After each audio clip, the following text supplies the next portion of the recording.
Baik kawan-kawan, pada kesempatan kali ini saya akan membahas analisa saham mingguan untuk 5 April 2021 sampai dengan 9 April 2021 untuk saham-saham yang berhubungan dengan consumer premier ya. Jadi ada 6, AISA, ICBP, INDF, UNVR, MIOR, dan ULTJ. Di analisa saham ini saya berikan bukan rekomendasi beli dan juga bukan rekomendasi jual. Jadi saya hanya menyampaikan analisa yang sudah beli, kira-kira pasang stop lossnya di mana atau trailing stopnya di mana. Kemudian kalau yang belum beli, kalau ingin beli, kira-kira kalau mau beli bagus atau tidak ya, itu belinya di mana saya kasih tahu. Jadi bukan rekomendasi beli atau jual ya. Jadi jangan salah paham. Kemudian yang pertama saya bahas mengenai Aisyah dulu ya. Kita lihat weekly-nya dia sebenarnya kalau kita lihat di sini, saya lihat dulu dia kurang bagus ya candlenya ya. Kalau kita lihat di weekly-nya, candlenya dia lower high dibandingkan minggu sebelumnya ya, minggu lalu dibandingkan dengan minggu sebelumnya, lower high, lower low, tapi dia close-nya higher ya lebih tinggi sedikit lah, 292 ke 294 itu close-nya. Jadi kalau kita lihat di sini dia masih menguji level Fibonacci retracement level 61,8%. Bagi yang sudah punya, yang belum pasang trailing stop atau stop loss ya, pasang aja di 270 ya, low-nya yang terakhir ini ya, 270 dan di area 264 ya. Kalau kita lihat di sini ini low-nya di sini 264 ya, sekitar 11 Februari 2021. Jadi pasang aja di 270 dan 264. Kalau dia turun di banyak 264, ada kemungkinan dia breakdown 61,8% dan kembali lagi menguji level yang swing high swing low yang sebelumnya yang 1 Februari 2021 di 224.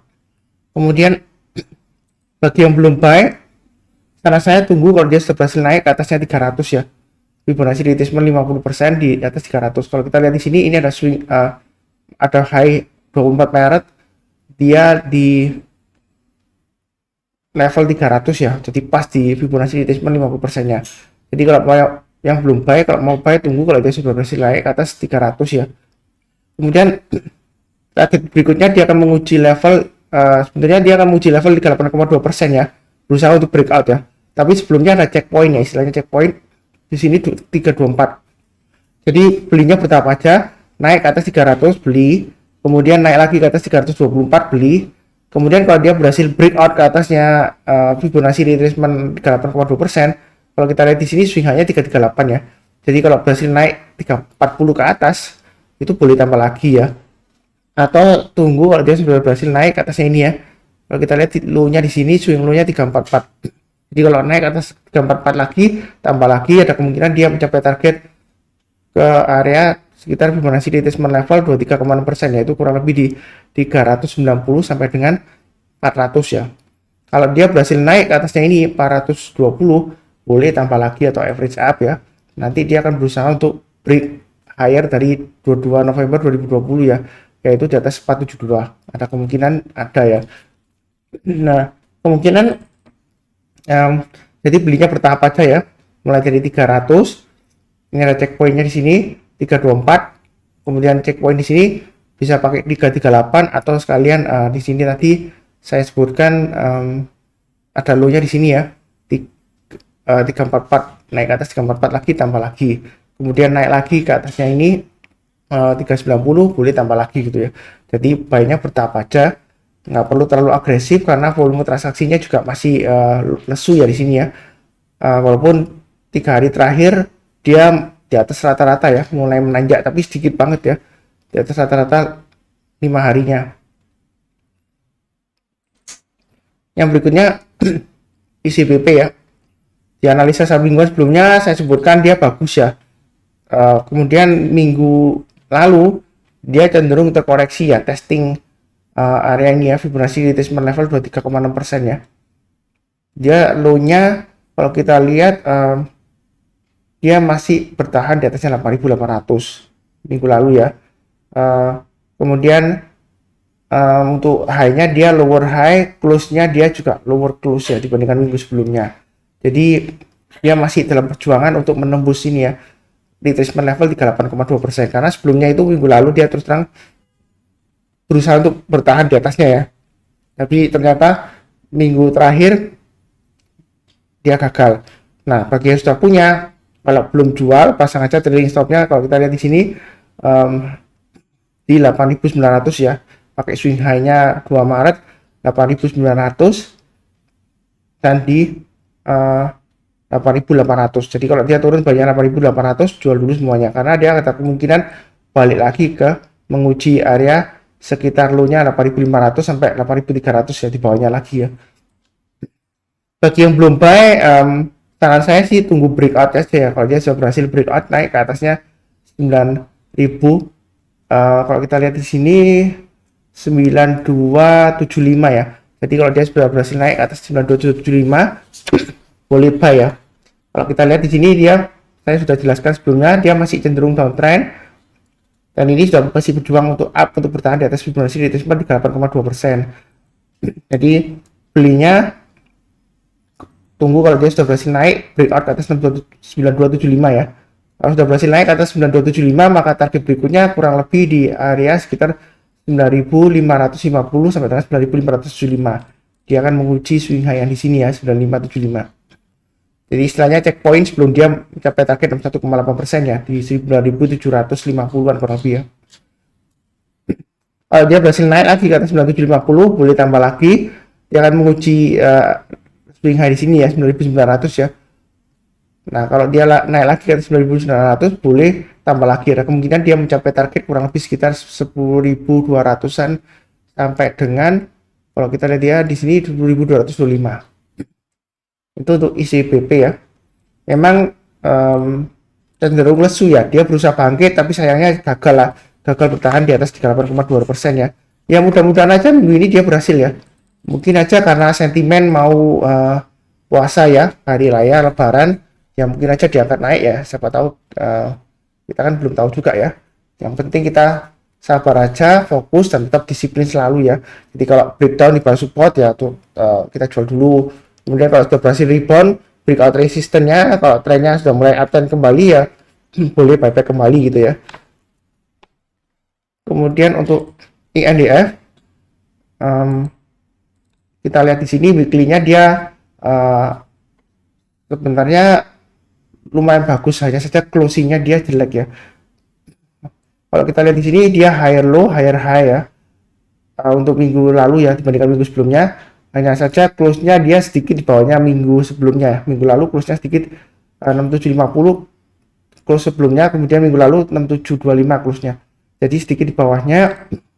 Bagi yang sudah punya, pasang aja. Kalau belum pasang ya, trailing stop-nya di 6425 atau stop loss-nya maksimum di 6275. Jadi kalau turun banyak di 6275 lebih baik jual dulu. Kalau yang belum punya, kalau mau buy boleh sih, tapi tunggu kalau dia sudah berhasil breakout ke atasnya 6825 ya. Karena kenapa kalau harus tunggu? Karena kalau dia belum berhasil ke atas 6825, ada kemungkinan dia masih testing area sekitar Fibonacci retracement 50%. Kemudian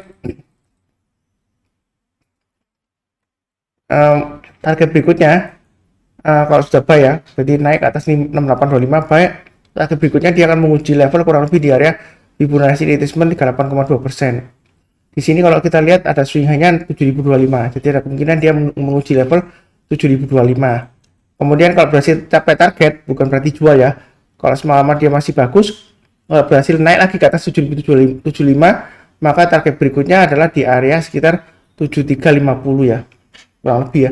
Itu di Fibonacci retracement level 23,6%. Kalau dia berhasil breakout lagi ke atasnya 7425, ada kemungkinan dia masih berhasil naik lagi sampai menguji swing high sebelumnya di 8000 ya, di masa sebelum pandemi ya, di masa pandemi sebelum vaksin, dia sudah berhasil sampai 8000 ya, kemudian lesu lagi.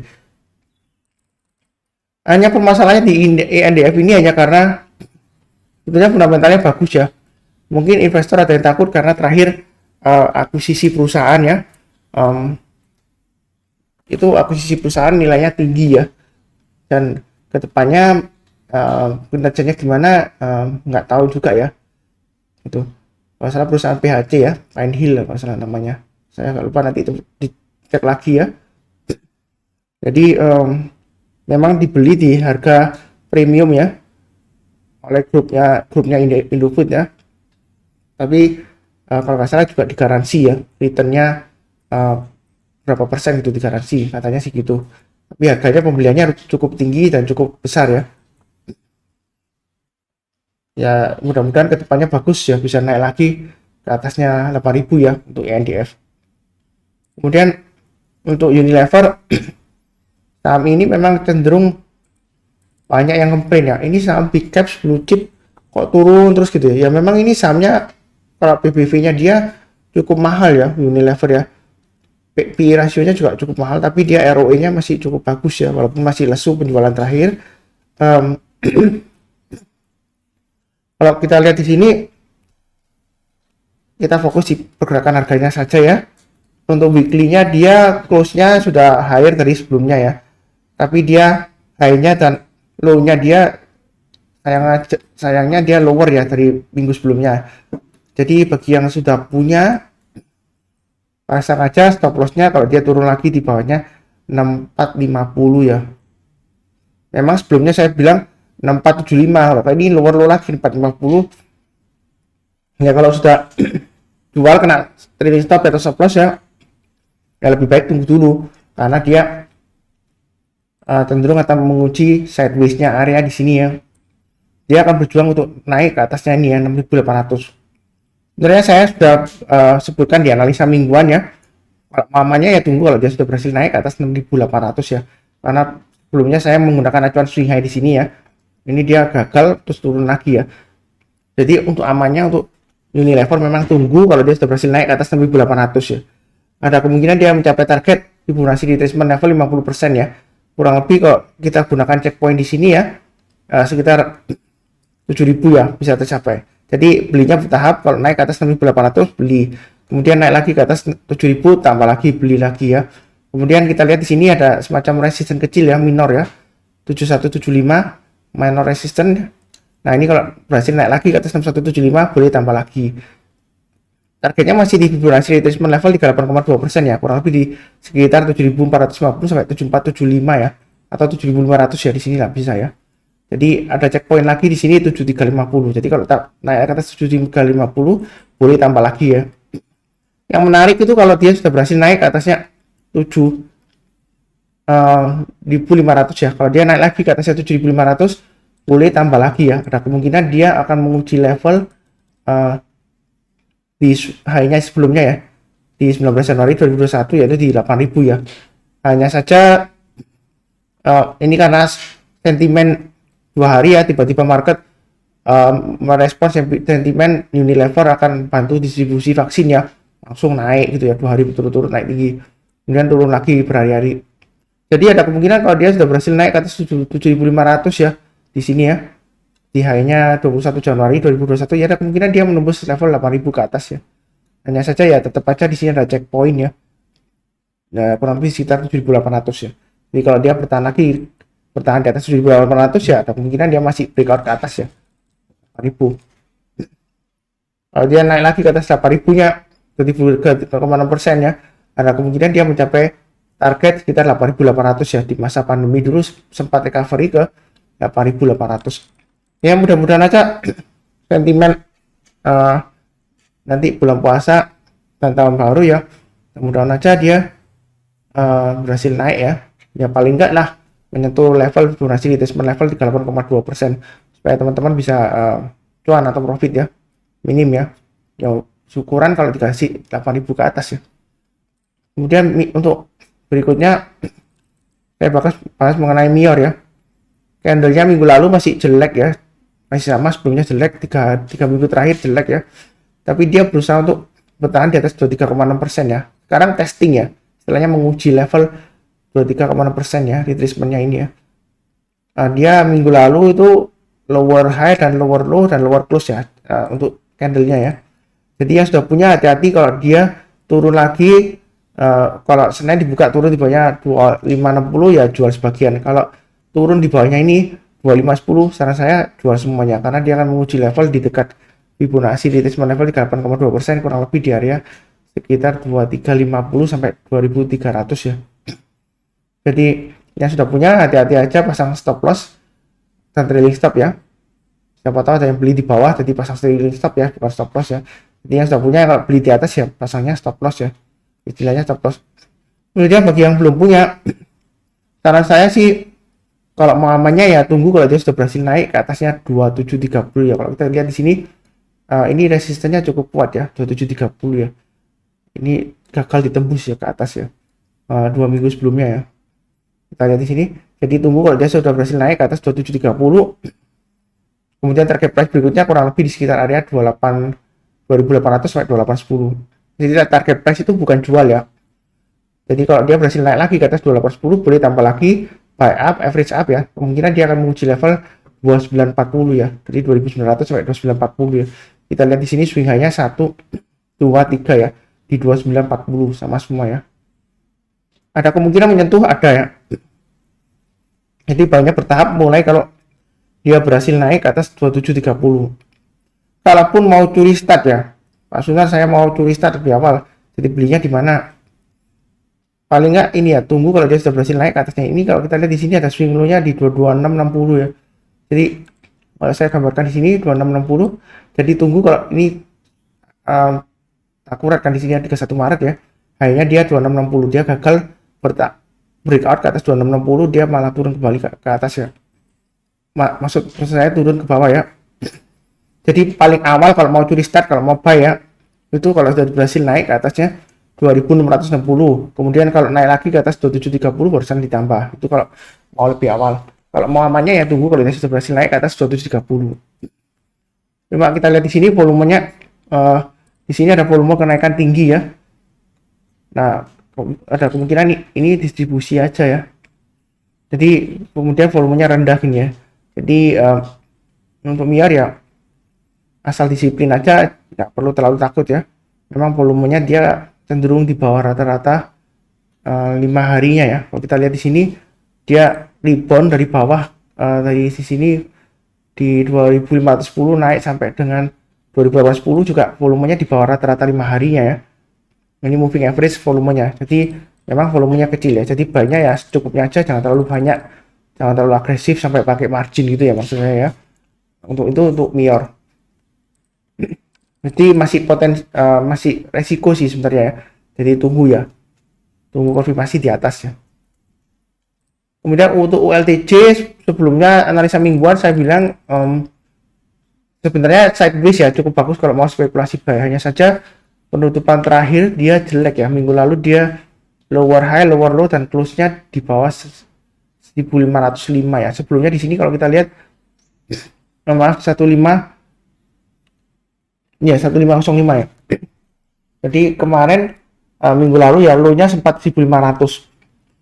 Di kalau yang masih punya stop loss terakhir kalau dia turun di bawahnya ini 1450 ya.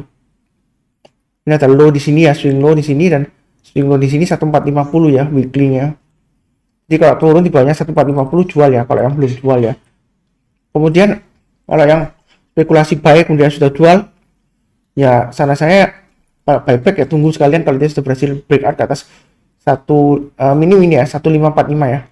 Kalau dia sudah berhasil naik ke atas 1545 buy, naik lagi ke atas 1560 buy lagi, maka target berikutnya di sekitar Fibonacci retracement 50%, kurang lebih di sekitar area 1600. Kalau berhasil naik ke atas 1600 boleh tambah lagi buy up, maka dia akan menguji mencapai target level kurang lebih 1695 sampai 1700 ya.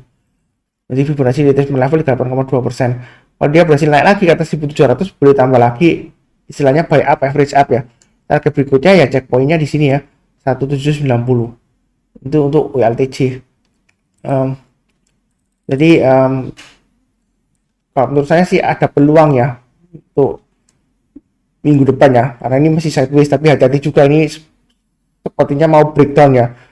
Ya jadi nggak perlu terlalu khawatir, yang penting disiplin ya. Ya kita ikutin aja pergerakan harganya ya, santai aja.